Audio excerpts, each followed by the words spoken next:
"Can you pretend to be my brother?" The single dad CEO said, "For tonight, yes." Harry Vale had been asked many strange things in hotel hallways. Investors had asked him to save failing projects. Reporters had asked him to explain grief in one sentence. His 9-year-old son had once asked whether robots could miss people if they were programmed correctly. But this was new. The woman standing in front of him looked like she regretted the question before it finished leaving her mouth.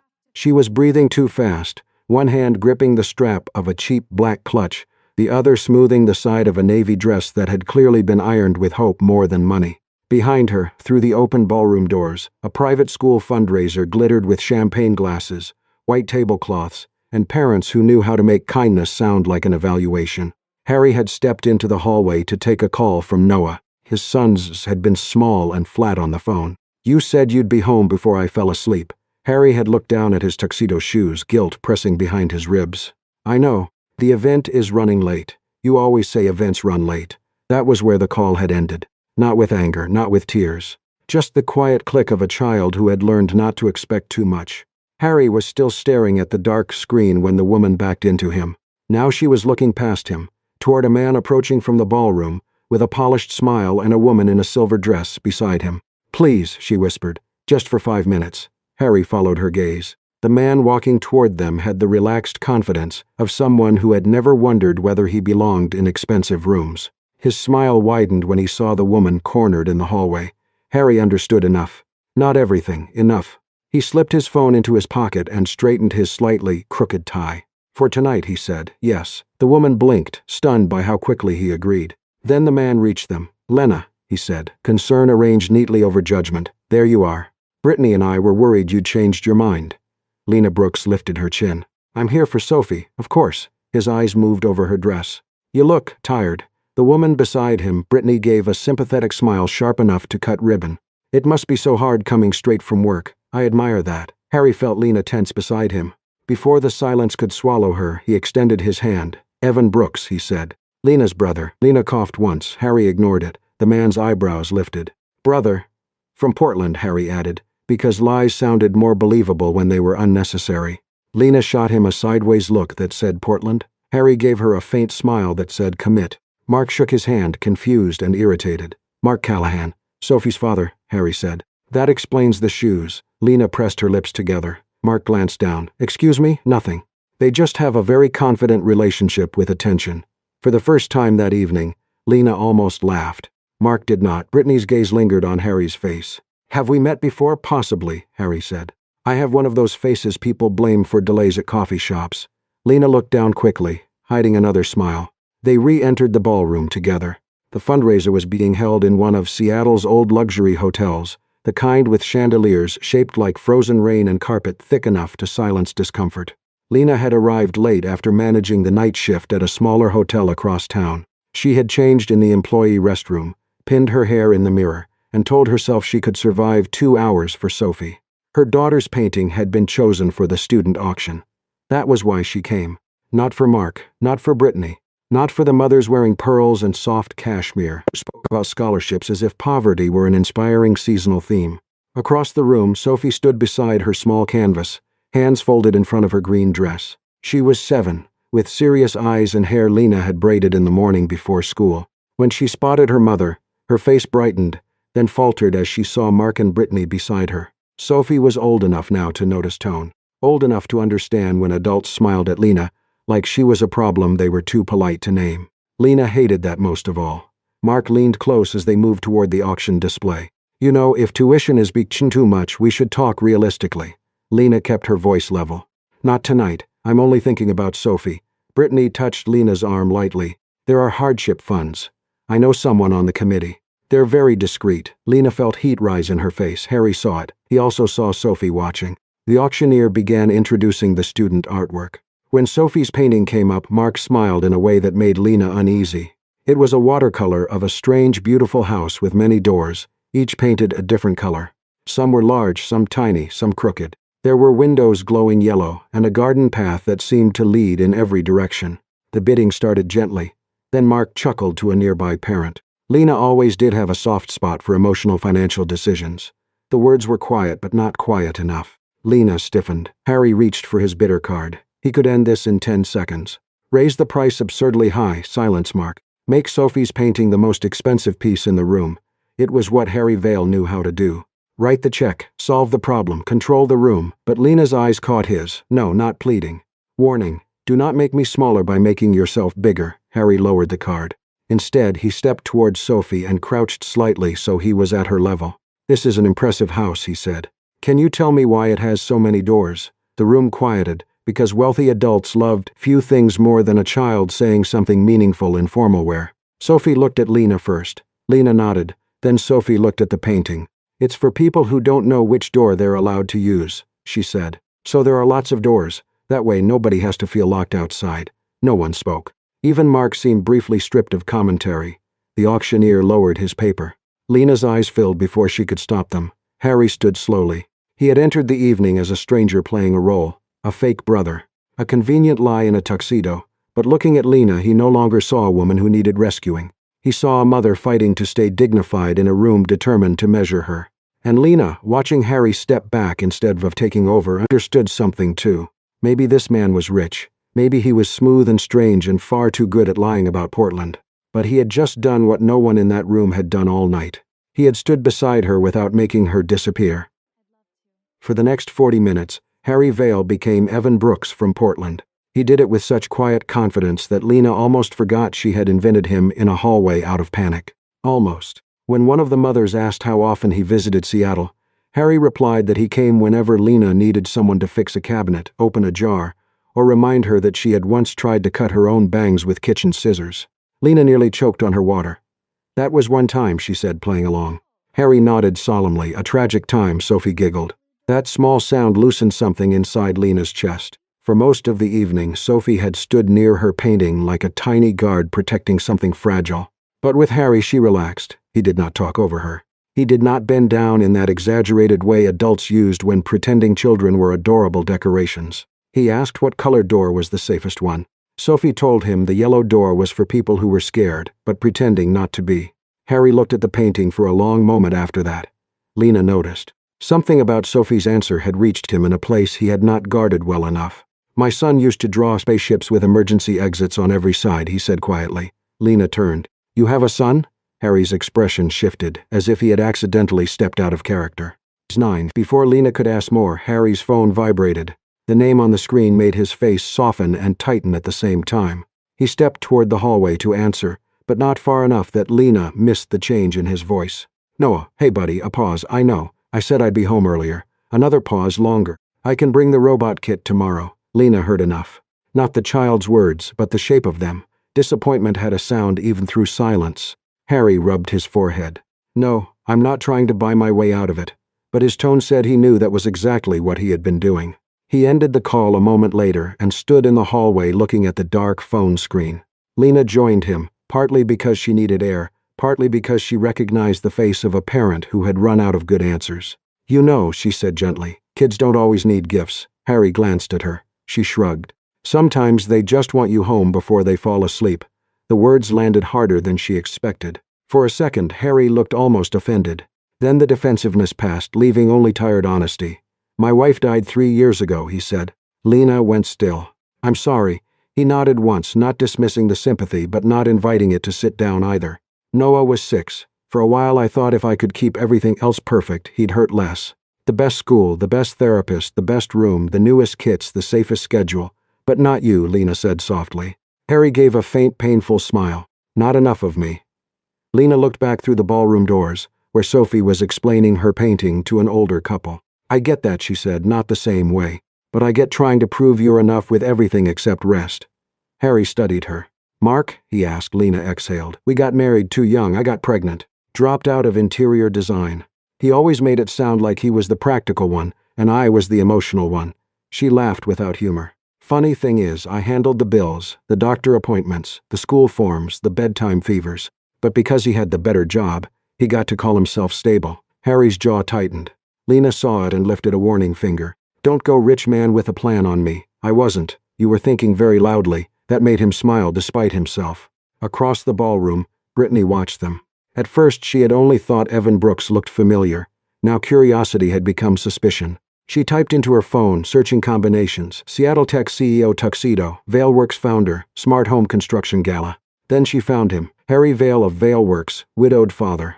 One of the major donors the fundraiser committee had spent months hoping to impress. Brittany looked up from the screen, her eyes narrowing. Evan Brooks from Portland was not Lena's brother. He was richer, more famous, and far more dangerous to the evening's careful social order. She moved toward Mark. Lena did not see. Mark reached her first. He caught her near the edge of the ballroom, his voice low enough to keep the scene private, and cruel enough to make privacy useless. "What are you doing?" he asked. Lena stiffened. "Standing. Don't be cute. That man is not your brother." Her stomach dropped. Mark stepped closer. "Are you trying to embarrass me, or is this some new strategy? Bring a wealthy man to school events and hope people forget you're barely keeping up." Lena's face went hot. "Stop. No, you stop. Because if you keep acting unstable, I'm going to have to reconsider whether our current custody arrangement is really best for Sophie." The words hit her exactly where he aimed them. For a moment, the ballroom blurred. Not Sophie. Anything but Sophie. Harry had heard enough. He appeared beside Lena, all calm posture and sharpened eyes. There was a version of him that could have ended Mark with one sentence, one name, one truth. He could have become Harry Vale in front of everyone and made Mark shrink beneath the weight of it. Lena saw that intention form. She touched his sleeve, barely no. Harry looked at her. She did not want to win by borrowing his power. She did not want Mark silenced because a richer man had entered the room. So Harry stayed Evan. Or perhaps, for the first time that night, he stayed simply himself. He looked at Mark and spoke evenly. "Threatening of mother with her child doesn't make you look responsible. It makes you look afraid of losing control." Mark's face hardened. "This is none of your business. You made it everyone's business when you used Sophie as leverage." Lena's breath shook, but she did not step back. For once, someone stood beside her without speaking over her.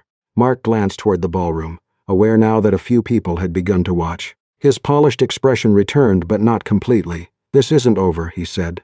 "No," Lena replied, surprising herself. "But this conversation is." Mark walked away. Harry did not touch Lena. He did not ask if she was all right, because they both knew she wasn't. He simply stood there until she could breathe normally again. After a moment, Lena looked at him. "Thank you," Harry nodded. "But don't make me your redemption project," she added. He seemed to absorb that carefully. Then he said, "I think tonight I'm learning the difference between helping and taking over." Lena looked through the ballroom doors, where Sophie was smiling beside her painting. "So am I," she said. Behind them, Brittany slipped her phone into her clutch, and the truth waited, bright and dangerous, for the right moment to enter the room. The auction began with practiced warmth. A woman in pearls stepped onto the small stage at the front of the ballroom and tapped the microphone twice. The room quieted into polite attention, champagne glasses lowered. Parents turned from private conversations to public generosity. On the screen behind the stage, photographs of student artwork appeared one by one. Lena stood near Sophie's painting with one hand on her daughter's shoulder. She should have felt proud. Instead, she felt the lie breathing beside her. Harry was still there, calm and composed, playing the role of Evan Brooks from Portland, with a level of skill that would have been funny if Lena's nerves had not been fraying by the second. Every time someone called him her brother, shame moved through her in a fresh little wave. She had wanted 5 minutes. Just enough time to keep Mark from making her feel small in front of Sophie. But lies Lena was learning did not stay the size you needed them to be. Across the ballroom, Brittany leaned close to the PTA chair, a woman named Caroline Myers who smiled like she chaired committees in her sleep. Brittany said very little. She only showed Caroline something on her phone, a photo, a headline. "Harry Vale, CEO of Valeworks." Caroline's eyes widened. Within minutes, the information moved through the wealthiest corner of the room like perfume. Quietly, invisibly, everywhere at once, Lena noticed the change before she understood it. People began looking at Harry differently, not as the mildly amusing brother of a tired single mother, but as an opportunity standing too close to the dessert table. Then Caroline returned to the microphone. Her smile had sharpened. "And before we continue with our student auction, we have a very special surprise tonight. It appears Mr. Harry Vale of Valeworks is with us." The room turned. Lena's stomach dropped. Harry became very still. Beside the stage, Mark looked from Caroline to Harry, then to Lena. Understanding arrived on his face slowly, then cruelly. His smile was almost soft with satisfaction. The fake brother was not a brother. He was a CEO, and Lena had brought him into the room wearing a lie. Caroline lifted a hand toward Harry. "Mr. Vale, would you be willing to say a few words?" Every eye moved to him, then to Lena. Sophie's fingers tightened around her mother's hand. Harry could have saved it. Lena knew that immediately. Men like Harry had a talent for turning disasters into charming misunderstandings. He could have laughed, claimed privacy, spun the lie into something harmless. He could have made himself the center of the room, and everyone would have let him. But he did not move. He looked at Lena, not asking permission to rescue her, asking what she wanted to teach her daughter next. Lena felt heat flood her face. Her throat tightened. For one terrible second, all she wanted was to disappear behind him and let the richer, calmer person explain everything away. Then she saw Sophie, 7 years old, scared, watching her mother with a look that made Lena understand the cost of one more lie. If Lena let Harry cover for her now, Sophie would learn that her mother's dignity needed a wealthy man to defend it. Lena released Sophie's hand gently. Then she walked toward the stage. The room seemed to stretch with every step. Her thrift store dress suddenly felt too thin. Her shoes hurt, her pulse beat in her ears. Caroline blinked when Lena reached for the microphone, but she handed it over because the room had already sensed drama, and polite people loved drama when it wore formal clothes. Lena looked out at the parents, teachers, donors, Mark, Brittany, Harry, and finally Sophie. Her voice shook at first. She admitted that Harry Vale was not her brother. She had met him in the hallway less than an hour earlier. She had asked him to pretend because she was embarrassed, overwhelmed, and afraid of being judged. A few people shifted uncomfortably. Lena kept going. She said she had been wrong to lie. She was not proud of it.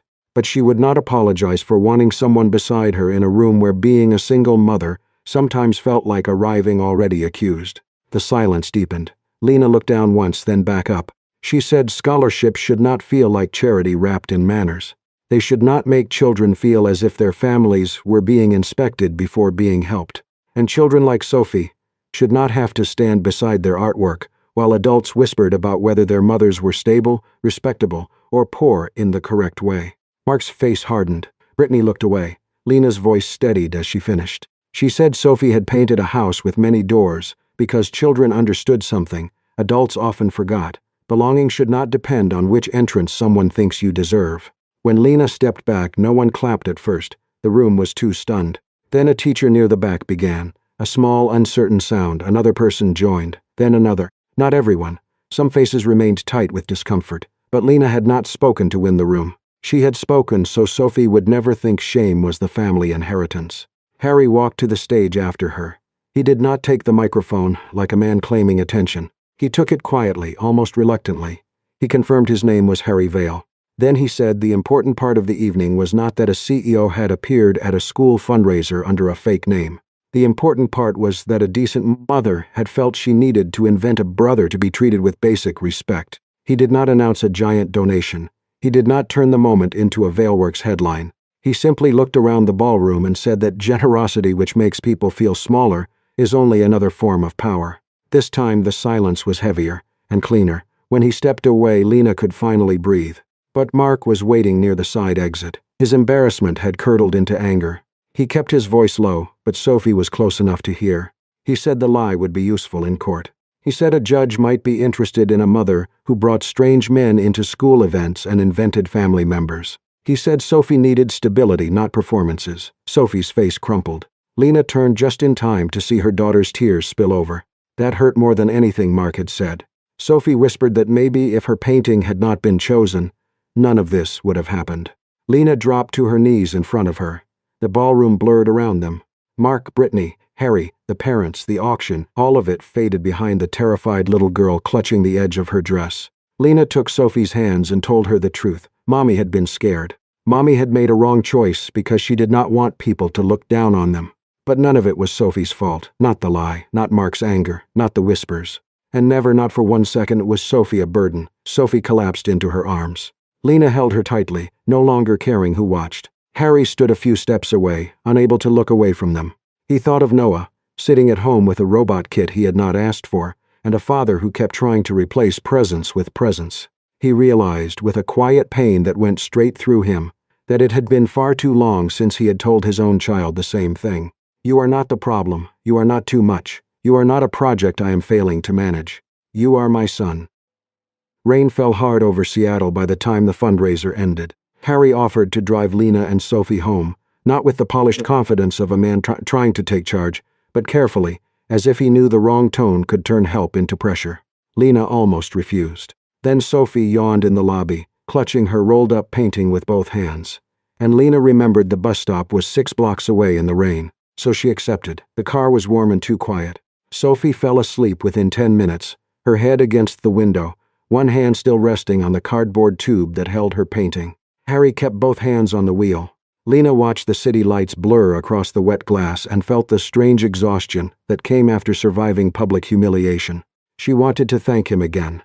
She also wanted to tell him never to come near her life again, because things were already complicated enough. Before she could decide which version of herself to obey, Harry's phone rang. Noah. Harry hesitated, then answered through the car speaker. This time, he did not promise a robot kit. He did not offer a weekend trip or a new model train or anything shiny enough to cover absence. He simply asked his son if he wanted him to come home right away. The silence on the other end was long. Then Noah's small voice filled the car, flat with hurt. He said he did not need another robot. He just wished Harry would stop acting like everything could be rescheduled. Harry's face changed. Not dramatically, not for show. Just enough for Lena to see the sentence hit the place he usually kept protected. He told Noah he was coming home. After the call ended, Harry did not apologize for the awkwardness or make a joke. He only drove through the rain with a grief Lena understood more than she wanted to. She looked at him differently then, not as a CEO, not as the stranger who had pretended to be her brother, not even as the man who had stood beside her in the ballroom, as a father learning something late and hating himself for how late it was. By morning, the story had escaped the hotel. A local parenting blog posted first, "Single mom brings CEO as fake brother to school fundraiser." Then came the comments. Some people called it romantic. Others called it embarrassing. A few decided Lena had manipulated a rich widower for attention. By noon, her phone was full. One message from Mark made her hands go cold. He had spoken to a lawyer. He said the incident proved she was impulsive, unstable, and too willing to bring strange men into Sophie's life. Lena sat on the edge of her bed while Sophie watched cartoons in the next room and felt the old panic return. Harry called once. She almost ignored it. When she answered, his voice was careful. He said he knew attorneys who could help. Then he stopped himself. She could almost hear him remembering. Instead, he asked what she wanted. The question undid her more than the offer would have. Lena did not know what she wanted. She wanted Mark to stop using Sophie like a weapon. She wanted the school parents to stop whispering. She wanted Sophie to feel proud of her painting again. She wanted to sleep for 12 hours and wake up in a life where every choice did not feel like evidence in a courtroom. So she said the only thing she could. She needed time. Harry gave it. But time did not protect the children. On Monday, Sophie came home quiet. At first, she said she was tired. Then, while Lena brushed her hair before bed, the truth came out in pieces. A girl at school had said Sophie's mom borrowed a rich man because she did not have a real family. Someone else asked if Harry was going to buy them a mansion. Sophie tried to laugh when she said it, but her chin trembled. Lena held the hairbrush in her lap and felt a rage so clean it frightened her. Across town, Noah had seen the story, too. He did not cry, he was too old for that or trying to be. But when Harry came home early, Noah was sitting at the kitchen table with his robot parts spread untouched in front of him. He asked whether Harry had time to pretend to be someone else's family, because pretending was easier than being his. That one left Harry with no answer. 2 days later, Harry invited Lena and Sophie to a small children's workshop at Valeworks. It was not a public event, not a press opportunity. Just a Saturday program where kids designed model smart homes using cardboard, lights, sensors, and far too much glue. Lena nearly said no. Then Sophie saw the flyer and asked if she could make a house with many doors. So they went. Valeworks was full of glass walls, warm wood, and quiet machines that seemed expensive enough to judge people. Lena arrived tense, ready to leave at the first sign of pity. Harry met them in jeans and a sweater, not a suit. Noah stood beside him, arms crossed, suspicious of everyone. At first, the 2 children barely spoke. Then Sophie noticed Noah's tiny motorized train running around a model living room. She asked why the train went through the kitchen. Noah said emergencies did not care about floor plans. Sophie considered this with deep seriousness, then suggested adding more doors. Within 20 minutes, they were arguing like old collaborators over a cardboard house that needed wheelchair ramps, secret reading corners, a roof garden, and a room where people could be sad without anyone asking too many questions. Lena and Harry watched from a nearby table. Neither of them said much. They did not need to. Their children were building the thing both adults had failed to give them consistently, a place where no one had to earn permission to belong. Then Mark arrived. He walked into the workshop in a raincoat, face tight, phone in hand. Brittany was not with him. Without her polish, he looked less elegant and more afraid. He saw Sophie beside Noah, saw Harry standing near Lena, and his fear became anger. In front of the children, volunteers, and other parents, he accused Lena of pulling Sophie into Harry's world too quickly. He said she was confusing their daughter, chasing attention, and proving exactly why custody needed to be revisited. Sophie went pale. Harry took one step forward, then stopped. Lena felt him stop. That mattered. Because for once, no one was taking the words out of her mouth. Her knees felt weak. Her hands were cold. But she stood between Mark and Sophie and kept her voice steady. She told Mark he had every right to care about who entered Sophie's life. He was her father. That mattered. But he did not have the right to use custody like a punishment every time Lena made a choice he disliked. Mark tried to interrupt. Lena did not let him. She said adults sometimes made mistakes because they were scared. He had. But Sophie was not a prize for the parent who looked better on paper. She was a child, and love for her was not something either of them got to use as leverage. The room went silent. Sophie stared at her mother. Harry remained beside Lena, close enough to be support, far enough not to become the point. For the first time, Noah saw his father not fix a crisis with money, lawyers, or authority. He watched him stand still. He watched him trust someone else's strength. And something in the boy's guarded face softened. Mark looked around the room and realized he had become the scene he claimed to fear. His anger faltered. He left without another threat, though not without one last wounded glance at Lena. When the door closed, Sophie ran into her mother's arms. Lena held her tightly. Harry looked down and found Noah standing beside him. After a moment, Noah slipped his hand into his father's. Harry did not speak. He only held on. Across the room, Sophie lifted her head and looked at the cardboard house with all its crooked doors. For once, she had seen her mother stand without being rescued, and Noah had seen his father love someone by not taking over. Neither child had the words for it yet, but both of them understood. A few weeks later, the story stopped being funny to strangers. The internet moved on. The parents at Sophie's school found newer things to whisper about. Mark did meet with a lawyer, but the conversation did not go the way he had imagined. Using custody as a threat, especially in front of Sophie, did not make him look like the more stable parent. He did not become a perfect father overnight, but for the first time, he seemed to understand that loving Sophie was not the same as winning against Lena. Brittany quietly left the parents' committee before the end of the semester. Before she did, she sent Lena a short email. It was not dramatic. It did not ask for friendship. It simply said she had mistaken politeness for kindness, and she was sorry for making Lena feel small. Lena read it twice, then closed the laptop. Some apologies did not fix things. But they still mattered. Life returned, not to normal, but to something more honest. Lena still worked nights at the hotel.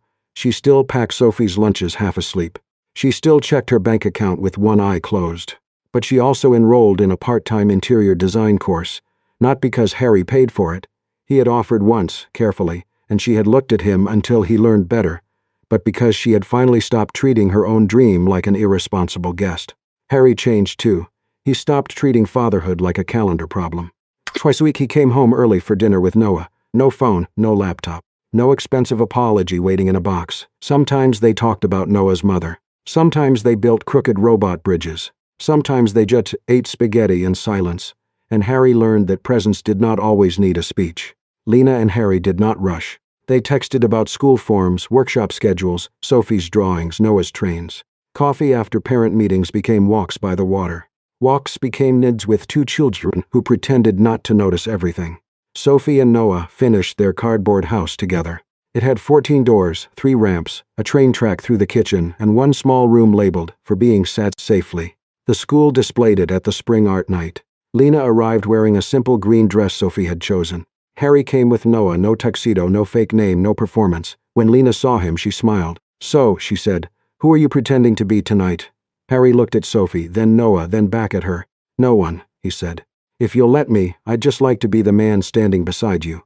Lena's smile softened, but before she could answer, Sophie grabbed Noah's hand and dragged him toward the snack table with the solemn urgency of children who knew adults needed privacy. Harry reached into his coat pocket. Lena's eyes narrowed. "Harry, it's not what you think. It had better not be a check."